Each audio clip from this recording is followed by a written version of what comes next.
Hello and welcome back to my channel. I'm Dan Williams and today I am home early from work because my dog Loki is not feeling well and I figured I'd spend the day with him. So I apologize if you hear him whining in the background or barking. He's just not feeling well.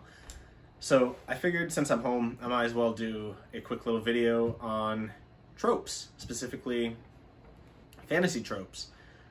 So I'm going to give you a list of my top 10 least and most favorite fantasy tropes. First off, a fantasy trope, or a trope, is a overused or common theme in writing, movies, TV shows, etc. So, number one on my list of least and most favorite tropes of fantasy is the chosen one or the reluctant hero. A good example of this is Harry Potter in the Harry Potter series. He is the chosen one because Professor Trelawney prophesies that he had to defeat the Dark Lord Voldemort in order to save the wizarding world. I don't love this one, but I also don't hate this one. This one's kind of neutral for me. It is used a lot in a lot of different fantasy novels. I don't think it's bad, but I do think it's overused. Number two, a Dark Lord. This is seen countless times in many fantasy works. One that comes to mind right off the bat is Darth Vader in Star Wars. This one, to me, is a little boring. I do kind of hate it at this point. I liked it when I was younger, but now that I've read and watched so many things with Dark Lords, it is just boring to me. So number three, I love this one. I think it's funny, clever. Vegetarian vampires. So a vegetarian vampire is essentially a vampire that no longer needs or desires human blood. A great example of this is in the Nate Temple books by Shane Silvers. There's a character named Alucard who is a vampire and he ends up biting one of his friends, and she is a beastmaster and ends up causing Alucard to turn into a daywalker, which is still a vampire, but they're able to be out in the daylight and they're able to not have to drink human blood anymore. I think this is great. I think it's funny. I think it's clever. I've seen it in a couple books, vegetarian vampires, but I don't think it's overused. I think it's funny, and I love this one. Number four, powerful artifact. This is seen a lot. I don't hate this one. I don't love this one. I'm kind of neutral on this one. An example would be the One Ring in the Lord of the Rings. That's a powerful artifact. You know, it causes the wearer to be invisible. It also connects them somehow to the Dark Lord Sauron. Yeah, this is seen in a lot of things. I don't love it, don't hate it. Number five, the quest. This one is another one I'm kind of neutral on, but it is necessary, I feel, because if the main character doesn't go on a quest or a journey, what's the point, you know? I feel like there's always a quest, even if it's a personal, like, inter-body quest, it's necessary, you know? Your main character needs to have a quest in order for the book to progress. Number six, werewolf best friends.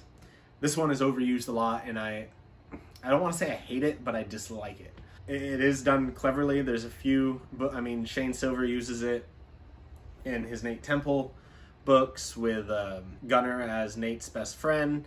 Steve McHugh uses it in the Harlequin Chronicles. So many fantasy authors use it, and I don't hate it, but I don't love it. I'm kind of on the edge of hating it. In my book, I do have a best friend. He is a were, but he's not a werewolf. Kind of putting a little spin on it. We'll see how that works out. Number seven, wizard detective. This one I don't hate. Don't love it, but I don't hate it. I don't think I'll ever hate it. A good example of a wizard detective is Jim Butcher's Harry Dresden. He's pretty much a wizard detective. I mean, he helps the police solve crimes. Another example is the Prof. Croft series. It's a wizard professor who helps the New York Police Department solve crimes. As long as it's cleverly done and done well, I don't mind it. Number eight, the all-powerful main character. This one also kind of ties in with my number 9, which is magic solves everything. These are two tropes that I absolutely hate. Hate. In my opinion, the main character or any character should not be all-powerful, and magic should not solve everything. Because then to me, it's just boring. There's no, you know, suspense on, oh no, what's going to happen? If they can just use magic to solve everything, it's a boring story. What's the point, you know? It might work for, you know, a young adult or a children's novel, but not something that's for an adult, you know? It's boring, it doesn't make me want to keep reading. That's where I stand on all-powerful main characters and magic solves everything. So that was 8 and 9. Alright, and to wrap it up, number 10, the use of gods and goddesses in fantasy. I do love this one. I love when an author puts a spin on myths. Shane Silvers is a great example. He uses gods and goddesses quite often, even the Four Horsemen. Steve McHugh does this, and there's countless other authors.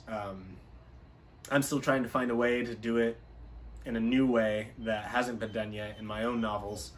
And we'll see how that works out. Haven't quite figured it out yet, but I'll get there. Anyway, so that was it. Those are my top 10 least and most favorite tropes of fantasy. If you have a trope that you hate or love, comment down below. I'd love to hear it. I'd love to talk about them. And as always, make sure you like, share, and subscribe. Go to my website, danwilliamsnovels.com. Subscribe to my newsletter to stay up to date on what's happening in my life and what's going on with my novel Soul Sucker. In a couple months, I will be sending out applications to my newsletter subscribers to be alpha and beta readers for me. So yeah, thanks again, and I'll see you next time.